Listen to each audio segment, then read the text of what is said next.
Հիմնական ձեր ելույթից հետո պարոն վարչապետ, դուք վերջերս ասել եք, որ հայ հասարակությունը կպահպանի խաղաղությունը մյուս տարվա խորհրդարանական ընտրություններով։ Խաղաղության գործընթացը որքանով է կապված ձեր անձի հետ եւ ինչքանով է դա նաեւ ինչ որ առումով ձեր հիմնական պատմական ժառանգությունը լինելու Թավշյա հեղափոխությունից հետո ինչպես եք տեսնում դա։ Սա կարևորագույն վճռորոշ ընտրություն է, կարող ենք ասել։ Թավշյա հեղափոխությունից հետո ինչպես եք տեսնում ձեր պատմական ժառանգությունը եւ ձեր դերը նաեւ այս առումով։ Շնորհակալություն, շատ շնորհակալություն։ Ինչ խոսք, մոտալուտ ընտրությունները շատ կարևոր են, քանի որ իմ գնահատմամբ դա պատմական հնարավորություն է մեր երկրի համար, իմիջիայլոց նաեւ մեր տարածաշրջանի համար, թևակողելու ամբողջովին այլ փուլ մեր պատմության մեջ։ Ուստի նկատի ունեմ իսկապես հիմա մենք ունենք աննախադեպ հնարավորություն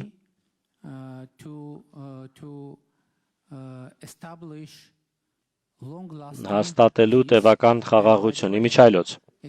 Շատ կարևոր է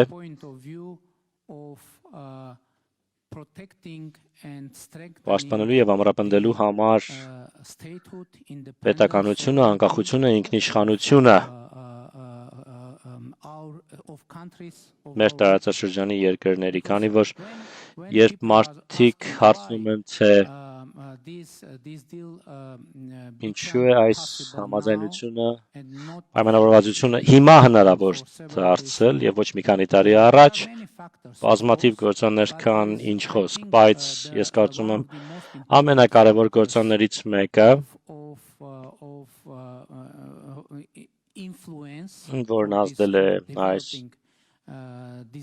պայմանավորվածության վրա, դա ընդհանուր շահերի երկու ստեկ ըմբռնումն է մեր տարածաշրջանի երկրների կողմից։ Մենք, ինչպես գիտեք, մենք անկախ երկրներ ենք դարձել 1991 թվականին, նկատի ունեմ Հայաստանը, Ադրբեջանը եւ Վրաստանը եւ Խորհրդային Միության փլուզման արդյունքում եւ դա ինչ որ առումով ամբողջովին նոր իրավիճակ էր, սակայն ոչ ամբողջովին նոր ընկալմամբ նրա, թե ինչ է տեղի ունեցել կամ ինչ է տեղի ունենում եւ հիմա ես կարծում եմ ամենակարևոր գործոնն այս խաղաղության պայմանավորվածության գործարքի վերաբերյալ դա նոր ընկալումն է, նոր տեսանկյունն է մեր տարածաշրջանի վերաբերյալ նոր ընկալումը, որն իսկապես աննախադեպ իրավիճակ է ստեղծում եւ մենք կարող ենք հիմնվել դրա վրա, որպեսզի մեր երկրները դարձնենք ավելի անկախ, դարձնենք ավելի ինքնիշխան եւ ավելի ապահով։ Սակայն ես կարծում եմ, որ դա Հայաստանի եւ Ադրբեջանի համար երկու ստեկ ձեռքբերում է, միասնական ձեռքբերում է եւ մեր ներքին քաղաքականության տեսանկյունից իհարկե շատ կարևոր ձեռքբերում է դա քաղաքացիական պայմանագիր կուսակցության, մեր կուսակցության եւ մեր քաղաքական թիմի համար, այդ թիմի հետ միասին մենք Թավշյա ոչ բռնի ժողովրդական հեղափոխություն իրագործեցինք 2018 թվականին եւ ես շատ ուրախ եմ, որ մենք կարողացանք անցնել այս շատ ծանր ժամանակները, այսպես ասենք, դժոխքի միջով անցանք եւ հասանք այս կետին։ Շատ շնորհակալություն, Սերգեյ։ Անցնենք ձեզ, վերջերս դուք Եվրոնեստի խորհրդարանական վեհաժողովին մասնակցեցիք Հայաստանի խորհրդարանում, կարծես բավական լավ քննարկում է տեղի ունենում նաև Հայաստանի խորհրդարանի հետ, ինչպես եք տեսնում Եվրամիության ու Եվրոպական խորհրդարանի տեսանկյունից հարաբերությունները Հայաստանի հետ եւ այս պահին, մասնավորապես նաև Եվրամիությանը մերձեցման հնարավորությունը, ինչն է փոխվել ձեր տեսանկյունից, ինչ կետում ենք հիմա։ Շատ շնորհակալություն, պարոն վարչապետ, հրաշալի ելույթի համար։ Ես կարծում եմ, որ մենք հիմա մեր տեսանկյունից, եվրոպական տեսանկյունից մենք, այսպես ասենք, աշխարհ ռազմավարական ներդաշնակեցման ներդաշնակեցման փուլում ենք Հայաստանի հետ։ Սա օրինակ է թե հանդգնեմ ասել այսպես հետ խորհրդային դարաշրջանն ավարտված է եւ դուք իրավացի եք մենք 30 տարի ապրեցինք մի փուլում որում մենք էլ երկրները դիտարկում էինք այն տեսանկյունից որ սա հետ խորհրդային տարածք է դա ավարտված է սա թիվ 1 եւ թիվ 2 տարածաշրջանը որպես հեռավոր շրջան դիտարկելու փուլն է ավարտված։ Եվրոպան կենտրոն ամեն ինչ հեռավոր շրջան, արևելյան հարևանություն ենք անվանում գործընկերություն եւ այլն, դա ավարտված է։ Մենք հիմա ամբողջովին այլ աշխարհում ենք եւ սա հնարավորություն է ընձեռում։ Եվ ահա թե ինչու կապակցվածությունը կենտրոն եւ հեռավոր շրջաններ հայեցակարգ չէ։ Այստեղ տարբեր երկկողմ ու բազմակողմ հարաբերությունների համախումբ է եւ մենք փորձում ենք դրանք դասավորել այնպես, որ աշխարհ քաղաքական ու տնտեսական ու ժողովրդավարական իմաստով շահեկան լինի եւ Եվրամիության համար եւ մեր գործընկերների համար եւ այդ փուլում մենք հիմա կարծում եմ եթե դիտարկում ենք Հայաստանը այն երեք կետերը, որոնք հատկապես կարևոր են մեզ համար, թիվ 1 Հայաստանի բացումը հասարակության առումով ժողովրդավարացում, թափանցիկության հավաքած թափը այնտեղ, մենք իհարկե մեծ ոգևորությամբ ենք հետևում ընտրություններին, որոնք շուտով կլինեն, մենք հենց նոր դրա մասին խոսեցինք, ինչով մենք կարող ենք օգնել, ինչով մեր այլ գործընկերները կարող են օգնել, օրինակ Մոլդովան իր փորձով ինչպես կօգնի բարեհաջող ժողովրդավար ընտրություններին։ Երկրորդը այն է, որ Հայաստանը իհարկե արժանահավատ, հուսալի խաղաղության գործընկեր է, դա կարծում եմ լրջագույններ ձեռք բերում է եւ անգամ ես շքախվում եմ դա ասելիս, որ անկասկած մեր լավ բարեկամ Ադրբեջանի դեսպանը նստած է այստեղ, Պարոն Աղաևը, շատ հրաշալի է ձեզ այստեղ տեսնել, բոլորի հետ միասին սա բնական փոխանակում է եւ մենք պարտավոր ենք դրան աջակցել։ Ես գիտեմ Եվրամիության դիրորդական առաքելության դերը կարող եք դրա մասին խոսել, բայց իհարկե Եվրամիությունն էլ ունի ներդրում այս գործընթացին եւ մենք կարող ենք ավելին անել դրա առումով։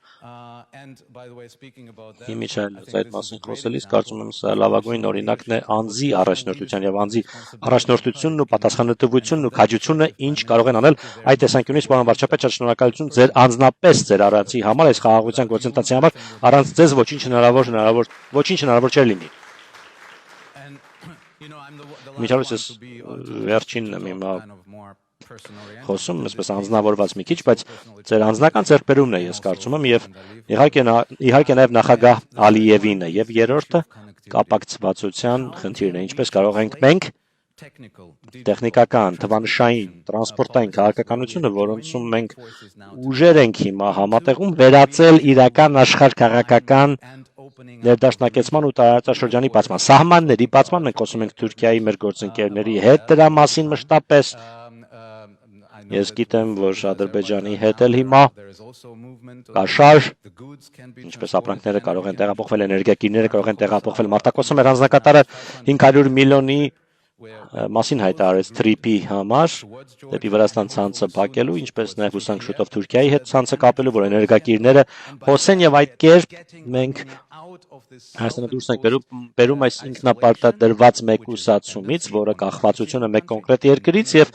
այն բերում իսկապես բազմակողմ տարածաշրջանային համատեքստի մեջ եւ այստեղ է որ Եվրոպան իսկապես կարող է աջակցել ու մենք պատրաստ ենք դա անել։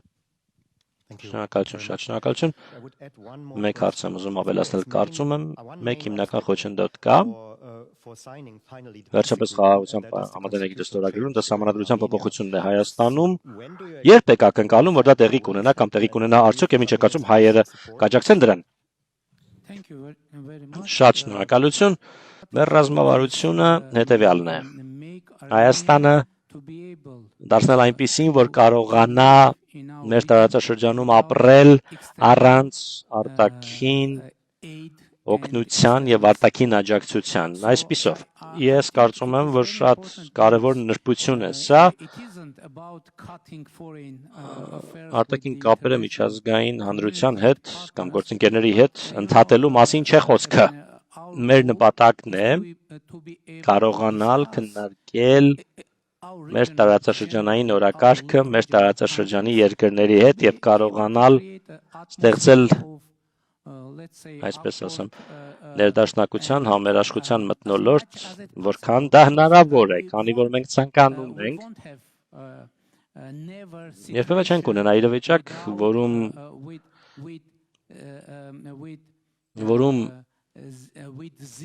կլինեն 0 խնդիրներ, այսինքն ինչ է տեղի ունենում։ Գիտեք, խնդիրները ամենուր կան խնդիրներ եւ Եվրոպայում կան բազմաթիվ նշբություններ, այսպես ասենք, անգամ լարվածություն պետությունների միջև եւ այլն, սակայն առաջնորդումը այդ բոլոր իրավիճակները կառավարելու առումով կարողանալու ստեղծել խաղաղություն եւ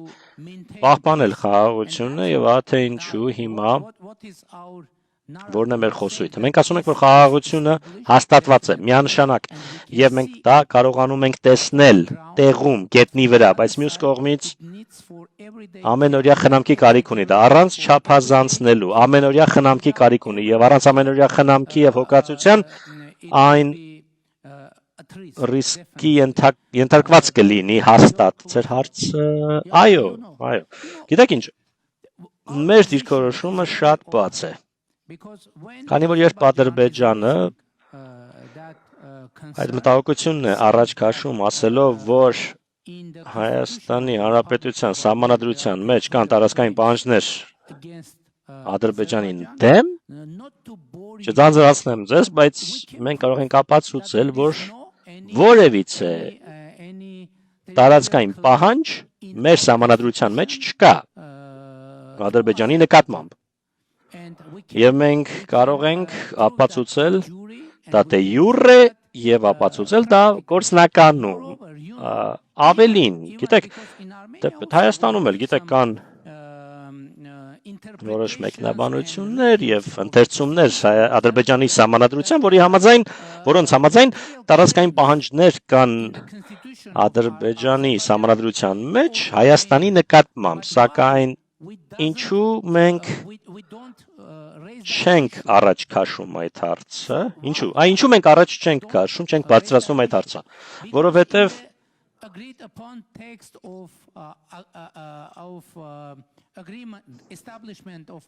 խաղաղության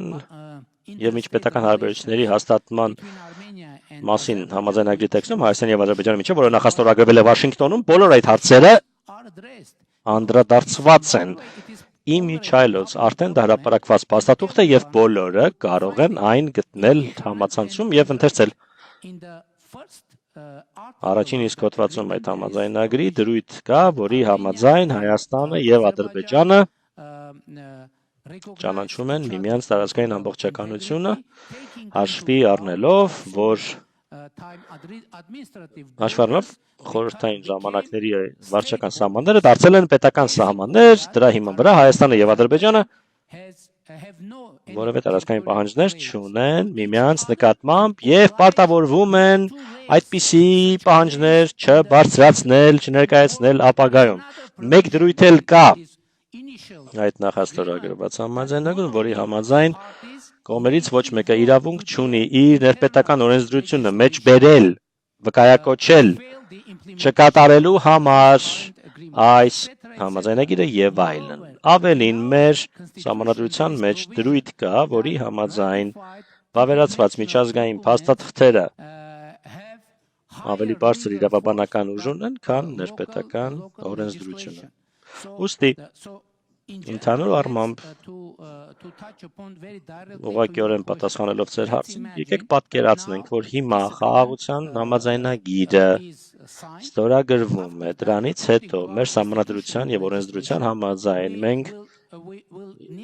պետք է դա ուղարկենք սահմանադրական դատարան, որպեսզի վերջինս ստուգի այդ համաձայնագրի պատասխանությունը մեր սահմանադրությանը։ Եվ երբ մենք այն ուղարկենք սահմանադրական դատարան, երկու տարբերակ կա։ Առաջինը, եթե սահմանադրական դատարանը որոշի, որ այն ամբողջովին համապատասխանում է մեր սահմանադրությանը, ապա խոչընդոտ չկա, որ դա վավերացվի, այդ համաձայնագիրը վավերացվի եւ երբ այն վավերացվի, մեր սահմանադրության համաձայն այն կստանա բարձրագույն իրավական ուժը մեր երկրում։ Ես հրապարակավ ասել եմ, որ եթե մեր սահմանադրական դատարանը մնում է դատարան, եթե միգուցե որոշի, որ այն չի համապատասխանում մեր սահմանադրությանը, ես արդեն հրապարակավ ասել եմ, որ անձամբ ես կնախաձեռնեմ սահմանադրական փոփոխություններ, ինչու եմ ես փորձում բացատրել սա, որովհետև իրականության մեջ որևէ խնդիր եւ խոչընդոտ չկա մեր սահմանադրության մեջ։ Եթե մենք խնդիրը անաչառ կերպով դիտարկենք ու մենք պատրաստ ենք արձագանքել Ադրբեջանին ուզող հարցերին, նստել եւ քննարկել նշբությունները իմիջայլոց գաղափար կար անգամ միջազգային իրավաբանական փորձաքննություն անցկացնել այս հարցի պատասխանը հասկանալու համար, բայց գիտեք, մյուս կողմից իմ պատասխանը լիարժեք չէր լինի, եթե չնշեի մի այլ նշբություն։ 2018 թվականից մենք ներսում իմիջայլոցը կապված է միայն մեր ներքին խնդիրների հետ եւ մեր ժողովրդավարության ամրապնդման հետ եւ մեր պետականության ամրապնդման հետ մենք ունենք եւ ունենք օրակարգ ընդունելու նոր սահմանադրություն եւ վերջերս մեր կուսակցության համագումարի հռչակագրում մենք հռչակեցինք, որ մեր ժողովրդից նոր մանդատ ստանալուց հետո 2026-ի ընտրությունների արդյունքում մենք կնախաձեռնենք ամբողջովին նոր սահմանադրության ընդունումը Հայաստանի Հանրապետության համար։ Սակայն դա գիտեք, մենք չենք քննարկում այս թեման, քանի որ ամբողջովին ներպետական թեմա է սա։ Մենք այն չենք քննարկում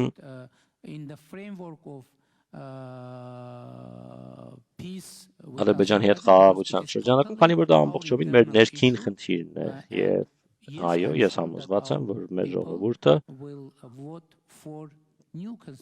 կքվեարկի նոր սահմանադրության օգտին, քանի որ դա վերաբերում է մեր ժողովրդավարության ամրապնդմանը, պետականության ամրապնդմանը, անկախության ամրապնդմանը եւ իհարկե այն հնարավոր է ունենա որոշ տարածաշրջանային ու միջազգային ազդեցություն եւս։ Շատ շնորհակալություն։ Քիչ ժամանակ մնաց հարցերի համար Ադրբեջանի դեսպանին առաջինը խոսքը կտամ։ Բարեկալուց Գերմանիա, պարոն վարչապետ, ես ամբողջովին համաձայն եմ մեր տարածաշրջանում վիթխարի վերափոխում է տեղի ունենում, աներևակայելի, որ մի քանի տարի առաջ հնարավոր չէր պատկերացնել։ Սա ամենակայուն ու խաղաղ ժամանակաշրջանն է մեր հարաբերություններում, որին մենք հասել ենք եւ դուք եք հասել։ Մենակախությունը ձեռք ենք բերել։ Մենք նաեւ թեթևացել ենք, որ հաջորդ ապագա սերունդները, մեր երեխաները, թոռները չեն ժառանգի այս ցավոտ ու տևական հակամարտությունը եւ հուսանք մշտապես կապրեն խաղաղության մեջ եւ Ադրբեջանը իհարկե նախաձեռնողներ խաղաղության օրակարգի, մենք գործել ենք հստակ եւ նպատակային, դուք էլ նշեցիք իրական օգուտները խաղաղությունը բերում է օգուտները, մենք կարևոր քայլեր ենք ձեռնարկել ու այլ կարևոր քայլեր էլ դեռ կձեռնարկենք հուսանք շուտով եւ մենք իհարկե հույս ունենք, որ մեր ձեռք բերած Վաշինգտոնյան համաձայնությունները կյանքի կկոչվեն լիարժեք, այդ թվում իհարկե այդ ճանապարհը TRIP ուղին, որը անխոչնդոտ կապակցվածություն կապահովի Ադրբեջանի եւ իր Նախճեվան շրջանի միջև, որը մեծագույն կարևորություն ունի։ Ինչ վերաբերում է վերջին խոչընդոտին, սահմանադրությանը մենք հույս ունենք, որ դա էլ կվերացվի, որովհետեւ մենք կարողանանք պաշտոնապես ստորագրել խաղաղության համաձայնագիրը։ Հիմա արդեն մենք ապրում ենք խաղաղության տարաշրջանում, երկու կողմերը դա ընդգծում են։ Եվ մի թեթև նոտա, մեր գերմանացի ընկերները սիրում են մեզ միշտ հիշեցնել, դիտարկենք գերմանա-ֆրանսիական օրինակը, բայց ես պիտի ասեմ, որ ճշմարտությունը հետևյալն է, Գերմանիայից ու Ֆրանսիայից 18 տարի պահանջվեց, մեզից 5 տարի պահանջվեց խաղաղության հասնելու համար։ Ուստի մեր Ադրբեջանը հայկական համատեղ թիմը հաղթեց մյուս թիմին 13 տարով։ 13 տարվա տարբերությամբ մեզ կարող ենք այս առումով շնորհավորել։ Մեր ժողովուրդները խաղաղ միասին ապրել են ու մենք կարող ենք դա նորից անել, ես դրա մեջ համոզված եմ ու Ադրբեջանը վճռական է այդ ճանապարհով ընթանալու դեպի խաղաղություն, կայունություն եւ բարեկեցություն մեր տարածաշրջանում։ Շնորհակալություն։ Շնորհակալություն։ Markus Mecker. Իմ հարցը հետևյալն է։ Պետական իրավիճակի վերաբերյալ հատկապես եկեղեցում։ Բավական շատ շնամական վերաբերմունք կա եկեղեցու կողմից ձեր կառավարության դեմ։ Նաև ընդդիմության հետ կապված է այս իրավիճակը, ինչ եք տեսնում եկեղեցում, հասարակությունում իրականում ինչ շանս ունեք հաջողության հասնելու։ Իմ հարցը հետևյալն է, գիտեմ, որ շատ ավելի շատ ներկայամետ մոտեցում եք որդեգրել իրական Հայաստան հայեցակարգով, բայց ես մտածում եմ ինչպես կարելի է իրապես նաև պատմական խոսույթը համապատասխանեցնել, արդյոք կա ռազմավարություն միատեղելու պատմական խոսույթները, որպեսզի առաջ շարժվեք դեպի ապագա, քանի որ սրան էլ պետք է անդրադառնան Ադրբեջանի ղեկավարները, Թուրքիայի ղեկավարները, բայց հարցը հետևյալն է, ինչպես կարող եք այլ սերունդներ կերտել առանց իհարկե անդրադառնալու պատմության կրթությունը փոխելու հարցին, որը կարող է այլ գաղափար ստեղծել այդ պատկերացում հարևանի մասին։ Ես մտածում եմ կրթական ինչ ռազմավարություն կա երկարաժամկետ հատվածում։ Շնորհակալություն։ Ինչ կոնկրետ քայլեր կան Հայաստանի համար կապված Եվրամիության ինտեգրվելու հետ։ Գերմանիան եւ Եվրամիությունը ինչպես կարող են պաշտպանել ու աջակցել Հայաստանին այս ընտրությունների ընտրարշավի ընթացքում, ինչպես նաև այս քվեարկության օրը ռուսական ազդեցությունից պաշտպանել ընտրություններին միջամտելու փորձերից Ռուսաստանի կողմից։ Ես կարծում եմ դեռ Բաքվում պահվող 20 թվականի պատերազմից հետո պահվող պատանդների խնդիրը շատ կարևոր է նշել, քանի որ իմ հասկանալով, եթե խաղաղության համաձայնություն եք ձեռք բերում, միևնույն է պետք է նաև անդրադառնաք, քայլեր ձեռնարկեք, որպեսզի խաղաղություն ապահովեք, եւ եթե պատերազմից դեռ մարդիկ երևարված են, բանտում են պահվում ու պատանդ են պահվում մի երկրում, որ եթե խաղաղություն եք համաձայնեցնում, ապա ես կարծում եմ իրավական միջոցներ պետք է ձեռնարկվեն եւ ինչպես ասեմ, Հայաստանի լավ, ես կարծում եմ, որ այդքանով սահմանափակվեմ։ Լավ, խոսքը ձեզ վերադարձեմ։ Շնորհակալություն, ես կսկսեմ մեր մասից ու ռազմավարությունից դեպի Եվրոպական միություն եւ Վրաստանի տեսանկյունից, դիտանկյունից։ Գիտեք, մեր օրակարգի գլխավերևում, Եվրամիության հետ կապված օրակարգի գլխավերևում դրված է Վրաստանի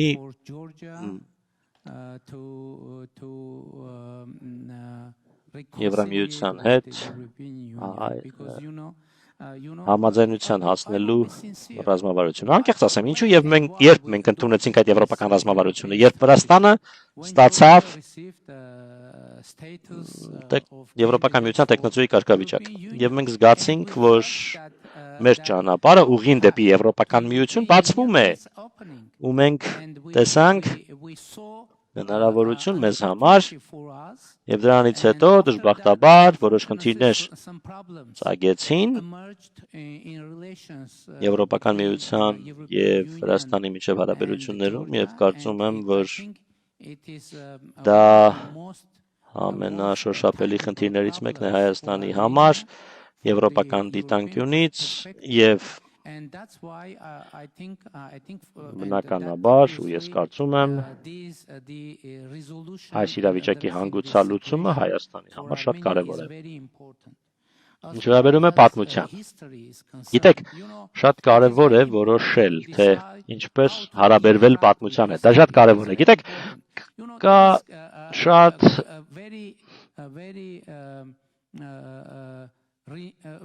կարևոր մի ասացվածք, որ պետք է դասեր առնենք պատմությունից։ Բայց գիտեք, բոլորը դրա մասին գիտեն, բոլորը դա գիտեն, բայց որն է խնդիրը։ Խնդիրն այն է, որ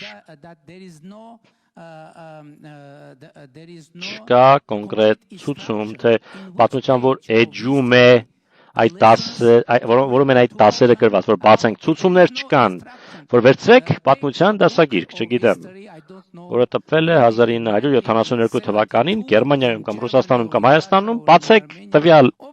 173-րդ էջը եւ այդտեղ առաջին պարբերության մեջ էջի գրված են պատմության դասերը։ Մեր տեսանկյունը ուստի հետևյալն է։ ընդ որում մեր տեսանկյունը մեզ համար, մեր երկրի համար ու մեր ժողովրդի համար հետևյալն է, ամենակարևոր ուղերձը մեր պատմության դա պահանջն է չկրկնելու այդ պատմությունը կրկին ու կրկին եւ փորձելու բացվել ու ստեղծել ամբողջովին նոր պատմություն, կերտել նոր պատմություն մեր երկրի ու մեր ժողովրդի համար, քանի որ գիտեք ու դա ակնհայտ է ու բոլորը դա գիտեն, հետևյալն է։ Դա ընդ որում մեր ազգի առանձնահատկություններից է, ամբողջ աշխարհում հասկացված լինել, տառապանքը, ցեղասպանությունը եւ այլն, բայց գիտեք, մենք որոշել ենք մեր հայացքը շրջել եւ կենտրոնանալ այն ուղղությամբ, որ չկրկնվի այդ պատմությունը եւ դա ամենակարևոր ներդրումը, ամենակարևոր տուրքը կլինի պետականությանը, ինքնիշխանությանը, անկախությանը, բարեկեցությանը եւ խաղաղությանը մեր երկրի համար, քանի որ դա կլինի կարևորագույն ներդրումը, հարգանքի տուրքը մեր ազգի բոլոր նահատակներին, բոլոր ժամանակների բոլոր նահատակներին եւ դա է մեր ռազմավարությունը։ Իմիջիայլոց չկա ազգ, որը կհամարի, որ ինքը չի տառապել։ Բոլոր ազգերն էլ համարում են, որ իրենք տառապել են։ Եվ յուրաքանչյուր ազգ ունի իր տառապանքները, ողբերգությունները եւ այլն։ Սակայն մեր ռազմավարությունն առաջին հերթին հետևյալն է՝ չկրկնել նույն պատմությունը կրկին ու կրկին, այլ փորձել ստեղծել ամբողջովին նոր, ավելի լավատեսական, ավելի բարեկեցիկ, ավելի խաղաղ պատմություն եւ հիմա այսօր մենք փորձում ենք հենց դա անել։ Այո, եկեղեցու մասին, գիտեք, շատ զգայուն թեմա, հատկապես որ այն ավելի հասկանալի դառնա ձեզ եվրոպական լսարանիդ համար, ես խոսում եի քիչ առաջ ստանդարտներին համապատասխանելու մասին, այս ամբողջ պատմությունը եկեղեցու թեմայով զուտ համապատասխանելու մասին է։ Նախ եւ առաջ համապատասխանությունը եկեղեցու իր իսկ կանոններին։ Ինչ ենք մենք ցանկանում։ Մենք ցանկանում ենք տապանցիկություն, հաշվետվողականություն, համապատասխանություն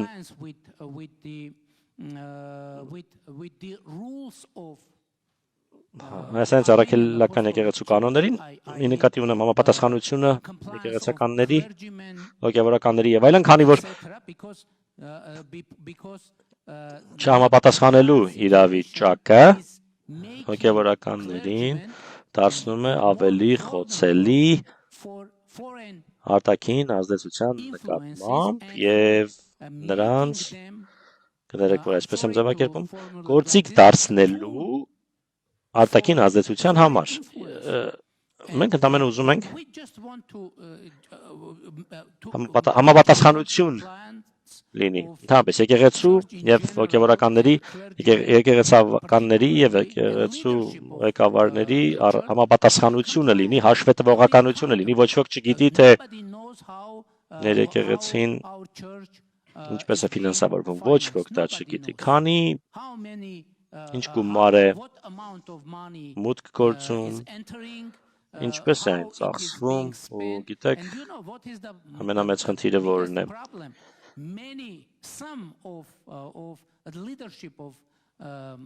Հոգևորականների ղեկավարներից ոմանք ապրում են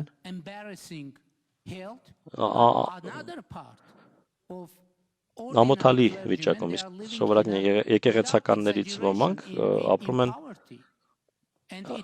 աղքատության մեջ, եւ դա խնդիր է, եւ դա վնաս է պատճառում մեր երկրի բարոյական մթնոլորտին։ Մենք ցանկանում ենք, որ արժեքահեն հասարակություն լինի, բայց ես ասում եմ, որ հնարավոր չէ ունենալ արժեքահեն հասարակություն, երբ մեր համակարգի էպիկենտրոնը ախտահարված է եւ մեզ անհրաժեշտ է բարեփոխում ունենալ, մեզ անհրաժեշտ է մեր եկեղեցին համապատասխանի մեր հասարակության առաջ եւ թափանցիկ լինի եւ դիլեն գործիքներ ստուգելու հոգեվորականների, եկեղեցականների բարեվարկությունը եւ այլն ու կարծում եմ մեր օրակարգը ամբողջովին թափանցիկ է առանց ինչ որ թաքնված կամ ծպտյալ օրակարգերի ոմանք ասում են թե կառավարությունն ու վարչապետը գործում են ընդդեմ հայաստանյան առաքելական եկեղեցու դա անհնար է գիտեք որովհետեւ ես հետևորդ եմ ես հավատացյալ եմ հայաստանյան առաքելական եկեղեցու ես Իսուս Քրիստոսի հավատացյալ եմ ես հետևորդ եմ Իսուս Քրիստոսի վերջերս ես հայտարարեցի որ Իսուս Քրիստոսը իմ սիրտն է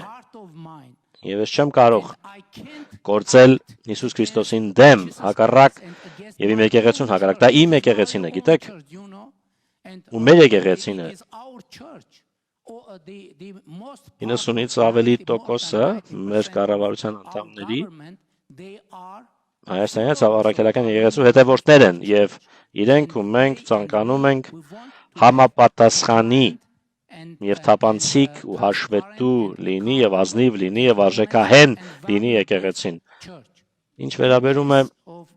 ես կուզեի միջայլոց արձագանքել Ադրբեջանի դեսպանի խոսքին Ես երախտապարտ եմ ջերմ ողջույնի համար, բայց մյուս կողմից գիտեք, ես մտածում եմ արդյոք Ադրբեջանը ցանկանում է, որ տարածքային պահանջներ լինեն Հայաստանի սահմանադրության մեջ, թե ոչ։ Երբեմն իմ տպավորությունը գիտեք, որն է, որ մեր ադրբեջանցի գործընկերները շատ են ուզում, այսպես ուզում են, որ մեր սահմանադրությունը պարունակի տարածքային պահանջներ Ադրբեջանի նկատմամբ, բայց գիտեք չկան տարածքային պահանջներ, չունենք տարածքային պահանջներ մենք, եւ մենք պատրաստ ենք դա ապացուցել, եւ ակնհայտ է դա, եւ ուստի, ինչպես արդեն ասացի, եւ որն է մեր ռազմավարությունը հետեւյալն է, լինել հետևողական, առանց լարվածության եւ դրական եւ խաղաղ մթնոլորտում ներկայացնել ու բացատրել մեր դիրքորոշման բոլոր նշբությունները, բայց գիտեք, իրականությունը հետեւյալն է, անգամ հաշվի առնելով, որ Ադրբեջանը անկեղծորեն կարծում է, որ կան տարածքային պահանջներ Հայաստանի սահմանադրության մեջ, գիտեք, ամենաարագ լուծումը այդ խնդրի որն է։ Ստորագրել խաղաղության համաձայնագիրը եւ ուղարկել դա, արդեն ասել եմ, դա պարտադիր է եւ երբ Հայաստանի կառավարությունը այն ուղարկի մեր սահմանադրական դատարան եւ երբ մեր սահմանադրական դատարանը ասի կամ եթե ասի, որ այն ամբողջովին համապատասխանում է, համաձայնագիրը ամբողջովին համապատասխանում է մեր սահմանադրությանը, այն կգնա խորհրդարան, կվավերացվի եւ մենք եւ կստանա ավելի բարձր, ամենաբարձր, բարձրագույն իրավական ուժ։ Եվ այդ պարագայում չեն լինի տեսականորեն, գործնականորեն չեն լինի եւ չեն կարող լինել որևէ տարածքային պահանջներ Ադրբեջանի կողմից Հայաստանի նկատմամբ Հայաստանի կողմից Ադրբեջանի նկատմամբ, բայց եթե մեր սահմանադրական դատարանը որոշի, որ համաձայնագիրը չի համապատասխանում մեր սահմանադրությանը, ես արդեն ասել եմ եւ իմ պարտավորությունն է դա, մեր պարտավորությունն է նախաձեռնել սահմանադրական փոփոխություններ եւ դա է մեր դիրքորոշումը եւ մեկ հարց էլ կար ազատությունից զրկված անձանց մասին։ Գիտեք, շատ զգայուն հարց է սա եւ մեր դիրքորոշումը որն է։ Մեր դիրքորոշումը հետեւյալն է, որ այս խնդիրը կհասցեագրվի ավելի հեշտորեն համագործակցության եւ խաղաղության մթնոլորտում, քան հակամարտության մթնոլորտում։ Հակամարտության մթնոլորտում հնարավոր չէ, տարբերակ չկա հասցեագրելու այս խնդիրը։ Սակայն